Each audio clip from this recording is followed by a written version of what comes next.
kung lason ang panlaban ng ilang namang dagat sa kanilang mga predator, venom o kamandag naman ang dapat iwasan na taglay ng mga jellyfish.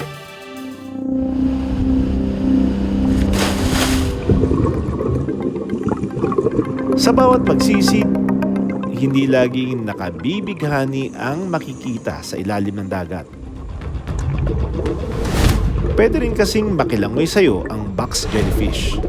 Gaya nito. Ang box jellyfish o salabay, dala-dala ang ituturing na isa sa pinakadelikadong kamandag. At kapag na-sting ng galamay nito, kaya nitong pumatay ng tao. So itong ganitong kalaki is enough to cause damage sa isang tao, no? Lalo na kapag may nagkaroon siya na anaphylactic reaction.